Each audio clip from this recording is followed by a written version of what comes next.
तो मुजाहिदीन व शिकुम मुतालबात थी आगाद तस्लीम की। पाकिस्तान के 16 परमाणु वैज्ञानिकों का अपहरण हो गया है। पाकिस्तान में टीटीपी का प्रकोप अच्छा खासा देखने को मिल रहा है। रिपोर्ट्स इन्हें कह रही है या तो इंजीनियर्स या तो साइंटिस्ट, और इनका कहना है कि ये अबडक्शन हुआ है पाकिस्तान के नॉर्थ वेस्ट में खैबर पख्तूनख्वा प्रोविंस में लक्की मरवात रीजन में। जिस इलाके में इन अफराद को अगवा किया गया है वहां यूरेनियम की काम करनी होती है और ये मंसूबा एटॉमिक एनर्जी कमीशन के तहत काम करता है। मुलाजिमीन को अपने साथ ले गए और उनकी गाड़ी जो है उसे आग लगा दी। We can't allow this to continue. ऊपर से we are a mighty power in the region. हम तो कहते हैं एटॉमिक पावर है और ये तालिबान हमारे साथ ये कर रहे हैं। बहुत सारे पाकिस्तानी ये सवाल करते हैं कि अफगानिस्तान को क्या दुश्मनी है पाकिस्तान से, क्यों हमारे लिए मुश्किलात खड़ी कर रहा है। जब से पाकिस्तान बना ये हमारी जान को आए हुए, सिवाय फसाद के अफगानिस्तान से कुछ भी दाखिल नहीं हुआ पाकिस्तान में। चीनियों को बलोचिस्तान का एक्सेस नहीं मिल रहा है क्योंकि मजीद ब्रिगेड का, संजय सर याद कीजिए, एक स्पेशलाइज्ड ग्रुप है जो केवल चीनियों को मारने का काम करता है। वो ढूंढ रहा चीनी मिल ही नहीं रहे वहां पे, मिल ही नहीं रहे। वो उनका मेरे को वो व्हाट्सएप आया था, कह रहे ये चीनी कहाँ भेज दिया आपने, इतना बोलते चीनी सारे भाग गए। आपकी फॉरेन पॉलिसी की नाकामी का ये आलम है कि अफगानिस्तान जिसको कि इंडिया ने अखंड भारत के नक्शे में शामिल किया हुआ है, उसका जो वजीर खारजा है वो इंडिया के फॉरेन सेक्रेटरी से मीटिंग करता है। आप भीख मांगने जाते हैं और फिर आप कहें यार ये ना करो वो ना करो, क्या बात कर रहे हैं। You are begging them to give you $1 billion and this that, ऐसे ही है ना। तो आप उनको जाके कहेंगे कि इंडिया के साथ ना करें, वो कहेंगे हमारी तो सारी economy is dependent on the Indian economy, Indian workforce and Indian labour and also UAE investments in India, they have a bigger stake with India. नमस्कार दोस्तों, तालिबान ने पाकिस्तान की और इसकी आर्मी की पूरी तरह से ऐसी तैसी कर दी है। इनके 16 परमाणु वैज्ञानिकों को तो उठा ही लिया गया है, बल्कि इनकी सेना के हाल ये है कि इनके जो जवान है वो नौकरी छोड़ के भाग रहे हैं तालिबान के डर से। तालिबान के कई लोग इन्हें धमकी दे रहे हैं कि वो उनके प्रधानमंत्री यानी कि वजीर आजम को भी उठा लेंगे और ये कुछ नहीं कर पाएंगे। और ऐसा लगता भी है क्योंकि जिस तरह से जो हालत हो गई है पाकिस्तान आर्मी की, वैसे भी ये पतलून उतारने वाली आर्मी है, जगह जगह ये अपनी पतलूनें उतारते ही रहते हैं। तो अब ये जो पतलूनें हैं इस समय इनकी तालिबान के सामने उतर रही हैं। बलूचिस्तान में भी इनका यही हाल है, वहाँ पे भी इनकी पतलूनें उतरती ही रहती हैं और चीनियों और बाकी लोगों से भीख मांग के कर्जा लेके अपनी पूरी दुनिया में अपनी बेइज्जती करा चुके हैं। यही सारी चीजें हम इस वीडियो में देखेंगे कि पूरी दुनिया किस तरह से अब इनका मजाक उड़ा रही है, इनके अपने लोग ही इनका मजाक उड़ा रहे हैं और इनकी फौज, इनके फौजी मैदान छोड़ के, नौकरियां छोड़ के भाग रहे हैं। आपको वीडियो अच्छा लगे तो लाइक करें, शेयर करें, चैनल को सब्सक्राइब करना ना भूले, बेल का आइकन प्रेस कर दे लेटेस्ट नोटिफिकेशन के लिए। आइए आगे बढ़ते हैं इस वीडियो में। जर्नलिस्ट हैं, उनसे हमारी बात हुई है कि टीटीपी ने ये जो वीडियो है ये रिलीज की है और उसमें मुबैना तौर पर एलिजिडली, ये एलिजिड का लफ्ज मैं क्यों इस्तेमाल कर रहा हूं ये आपको पता चल जाएगा। एलिजिडली ये PAEC जो है, पाकिस्तान एटॉमिक एनर्जी कमीशन, उसके पर्सनल हैं और ये अपील कर रहे हैं कि जी टीटीपी की डिमांड्स पूरी करें और हमारा रिलीज जो है उसे आप इंश्योर करें। अलबत्ता कुछ मीडिया रिपोर्ट्स जो हैं वो बीच में ये आ रही हैं कि ये सिविलियन वर्कर्स हैं और ये PAEC के इंजीनियर्स नहीं हैं, लेकिन ये प्रोजेक्ट के ऊपर काम कर रहे हैं और ये सिविलियंस हैं और ये डायरेक्टली आप इसे एटॉमिक एनर्जी कमीशन के पर्सनल नहीं कह सकते। लेकिन इसमें इस्लामाबाद बेस्ड जर्नलिस्ट रुहान अहमद जो हैं वो कह रहे हैं कि जी उनके local police sources lucky Marwat में ये बता रहे हैं कि ये लोग जो हैं ये एम्प्लॉइज हैं एटॉमिक एनर्जी कमीशन के।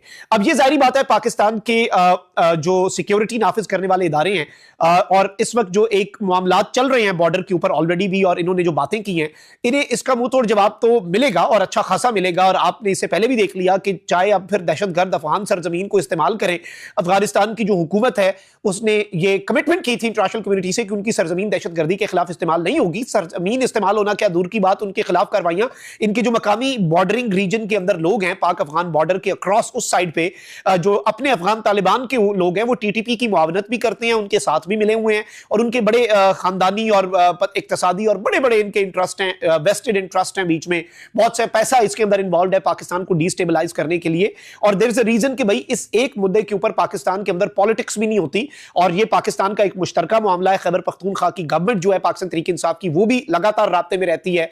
मिलिट्री लीडरशिप जो है, कोर कमांडर पेशावर से अली अमीन गड्डापुर साहब का कांस्टेंट राब्ता रहता है क्योंकि ऑब्वियसली ये एक ऐसी चीज है जो सियासत से बालातर है, पाकिस्तान के मुश्तरका मफाद की बात है और इस हवाले से ये बड़ी तशवीशनाक चीज है। जाहिर बात है कि दिस इज समथिंग कि आपने इस तरह से अटैक किया और ये इनकी दीदा दिलेरी है बिल्कुल, और इस चीज को फौरी तौर पे इसमें बिल्कुल सिक्योरिटी लैब्स और इन चीजों के ऊपर तनकीद भी होनी चाहिए कि सिक्योरिटी जो है वो बेहतरीन प्रोवाइड करनी चाहिए। इवन जो लोकल पुलिस है उसके भी ऊपर सवालिया निशान पैदा होता है क्योंकि ऑब्वियसली शहरों के अंदर सिक्योरिटी जो है वो पुलिस के जिम्मे होती है है, तो जो मकामी पुलिस है, केपी पुलिस है, उसके ऊपर भी सवाल होना चाहिए। इसके साथ ही साथ इसका जवाब जो है वो हमारे सोर्सेज ये बता रहे हैं कि इंशाल्लाह बहुत जल्द आप देखेंगे कि these people will be recovered, और ये रिकवर भी होंगे। लेकिन ये खबर हमें हिला के रखने के लिए काफी है, दिल दहलाने वाली खबर है। अल्लाह ताला उनकी हिफाजत करे। जो भी हैं, मुबैना तौर पे बताया जा रहा है कि पीएसी के एम्प्लॉइज हैं, नहीं भी हैं, सिविलियन वर्कर्स भी हैं, उस प्रोजेक्ट पे काम करने वाले पाकिस्तानी शहरी हैं। अल्लाह ताला उनकी हिफाजत करे। अल्लाह ताला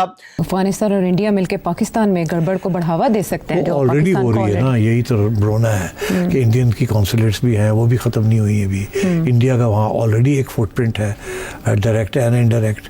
तो यही तो हमारा कंप्लेंट है ना। आई मीन इंडिया मे और may not be giving assistance to the Taliban, Pakistani Taliban, but India के तो तल्लकात हैं ना विद दिस सेसेशनिस्ट मूवमेंट। तो और रियासतें भी इसमें कूद सकती हैं। अब जैसे ये सवाल बहुत इम्पोर्टेंट है कि दुबई ने क्यों मेज़बानी की इस मुलाकात को, क्यों उन्होंने फैसिलिटेट किया? नहीं, मेरा नहीं ख्याल फैसिलिटेट किया, रोक कैसे सकते हैं? तालिबान वहाँ अगर बैठे हुए हैं तो इंडियंस भी तो बैठे हुए हैं वहाँ, तो ये फैसिलिटेशन नहीं हुई। I don't think there is any facilitation, but ये है कि रोक नहीं सकते ना। Don't forget UAE and Saudi Arabia के बहुत इंपॉर्टेंट और सिग्निफिकेंट रिलेशनशिप है with India, even better than their relationship with Pakistan. Let me tell you that they prefer Indian workers to Pakistani workers now, and India's investment in the UAE is 20 times more than Pakistan's investment or Pakistani business investment in the UAE. So तो पाकिस्तान इन रियासतों को अफगानिस्तान तालिबान के साथ अपना conflict दूर करने के लिए क्यों नहीं इस्तेमाल कर पाया? पाकिस्तान की लेवरेज ही नहीं है, पाकिस्तान की बात सुनने के लिए कोई नहीं। आप भीख मांगने जाते हैं और फिर आप कहें यार ये ना करो वो ना करो, क्या बात कर रहे हैं? You are begging them to give you $1 billion and this that, ऐसे ही है ना। उधर से आपने यूएई ने आपके वीजे बंद कर दिए, व्हाट कैन यू डू? तो आप उनको जाके कहेंगे कि इंडिया के साथ ना करें, वो कहेंगे हमारी तो सारी economy is dependent on the Indian economy, Indian workforce and Indian labour and also UAE investments in India. They have a bigger stake with India than we do. तो पाकिस्तान को अब अपनी खारिजा पॉलिसी को किस डायमेंशन में लेकर जाना होगा, क्योंकि this is the biggest threat Afghanistan की सूरत में? पाकिस्तान की foreign policy can not be independent और डायनामिक जब तक आप अपने पाँव पे नहीं खड़े। अगर आप भीख मांगेंगे अपनी सर्वाइवल के लिए तो आपकी कोई फॉरेन पॉलिसी नहीं है। फॉरेन पॉलिसी वो होती है ना जो कि कामयाब हो। तो कामयाब कैसे हो सकती है? आपके पास दाना ही कोई नहीं, तो आप क्या जाके बात करेंगे किसी के साथ? Why should anyone take you seriously? Who are you? आप तो भीख मांगने आए हुए, तो अब आप हमें कह रहे हैं उसको ना मिले उसको ना मिले, नहीं हो सकता।